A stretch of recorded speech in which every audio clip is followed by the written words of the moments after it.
And so what we're trying to do with our campaign is not overwhelm. A lot of times when I was doing the local organizing shit and groups would come, national groups, statewide groups, whatever, would come, it was like everything they talked to us about was, in addition to all the shit you're doing, we need to have these conference calls. We need to do this. We need to do that. And I was like, fuck you, motherfucker. Like, you know, it just felt really entitled.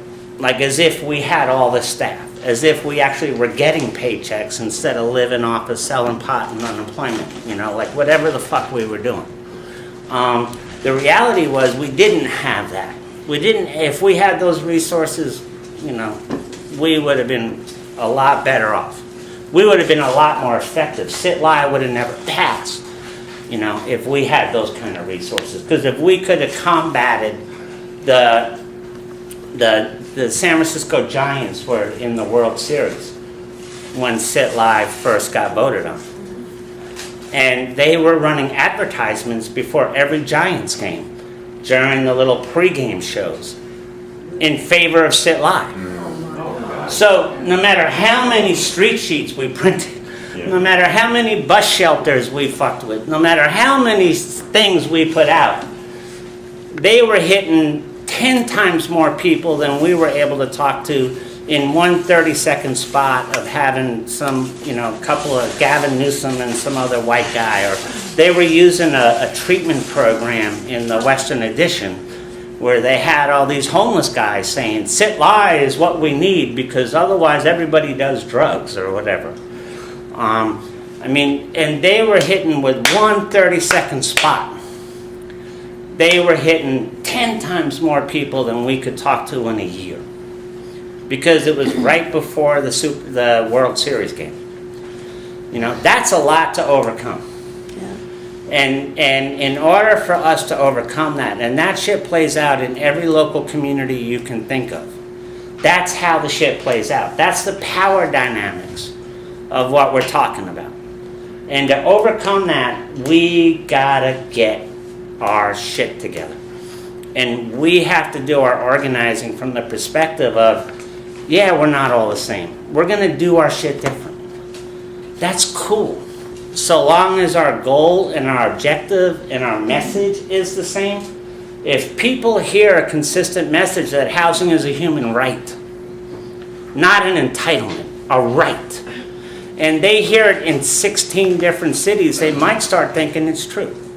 If people see a poster, house keys, not handcuffs, and they see it in our case, 9 different cities that are all putting this poster out, they might start thinking, wow, I've seen that more than once. You know, because, like, think about it. Like, you know, how many of us, like, if you tell a little kid they're stupid from the time they're a toddler, they're going to grow up thinking they're stupid. If we can tell people they have rights, that they have dignity, that they're entitled to health care and a living wage, and housing, and education, that those are entitlements. Those are things that you're worthy of just by virtue of the fact that you were fucking born, regardless of where you were born. Those are human rights. If we can start implanting that into people's mindsets, into people's psyche, and just keep pounding at it, every city they go to, they hear a message that says the human being is worthy of these things. We can start shifting the dialogue. And we can do it without the massive resources of a fucking Giants game on CSN or whatever, or a pre-game show. We can do it by virtue of the fact that we're all over the place. You know, we're in all of our cities. There isn't a city that I know of, or a community that I know of, that doesn't have righteous human rights warriors connected to it. Most of them are broke as fuck. Actually, all of them are broke as fuck. Because, by the way, in case you didn't know, corporate America is not going to fund the revolution. You know? Yeah. I mean, Gil Scott-Heron told us it's not going to be televised. Well, also, it's not going to be funded, which is why it's not going to be televised. But to think that that means they ain't there is asinine. They are there. And it's just a matter of, without overwhelming, without crushing them with process and bullshit, and with coming up with collective tools that we all use, that we all agree on, that is the message we want to put out, we being we build that power. Because we build that message, we get it across, we have it in churches, we have it in community forums, we have it on the street. You know, and for R.A.P, you can't be a part of R.A.P if you don't do street outreach. And it's got to be documented. You know, there's no self-identified leaders that sit at our fucking table. It's just not going to happen. So we do street outreach to community members that don't necessarily come to our meetings, but that are part of our community. And that's what drives our organizing agenda. And that's why when we did the Homeless Bill of Rights last year, and you know, we'll see what happens next year, it was decriminalization as the Bill of Rights, not anti-discrimination. You know, the rich as well as the poor not being allowed to sleep under bridges don't do shit for the poor. So we did it from the approach of, you cannot criminalize the acts of resting, sleeping, standing, loitering, sleeping in a vehicle, sharing food. And if you got a motherfucker in there prosecuting, the homeless or poor person has to have a representative in there defending. That's just common decency.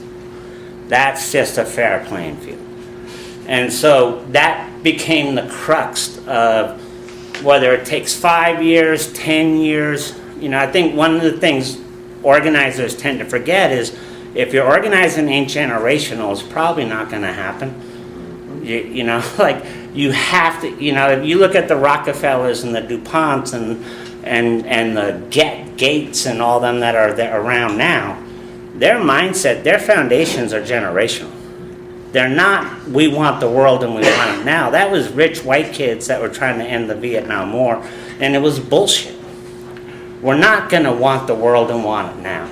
We got to build power so that the generations following us have a better chance of equality. And that's everything we've ever gotten came from other people doing that. And so we need to get rid of the immediate gratification of instant victory today and think about the fact that anti-Okie laws, Jim Crow laws, ugly laws, Operation Wetback laws, all were generational. And if we want to overturn them, and we want to make sure they never come back and bite the next generation in the ass, we're not going to overturn them in the courts. We're going to overturn them legislatively. And we're going to take the power away from local government to say, you can criminalize people you don't want to deal with out of existence. So you don't have to deal with that. And really make that the crux of what our campaign is about. And, you know, if it takes 5 years, 10 years, 15 years, it doesn't matter. So long as that's the focus, that's the goal. You know, that's the you know, pot of gold at the end of the rainbow. Is, you know, we're going to use our experiences of being homeless, getting fucked over, to make sure that that don't happen to people again in the future. So, thank you all very much for your time.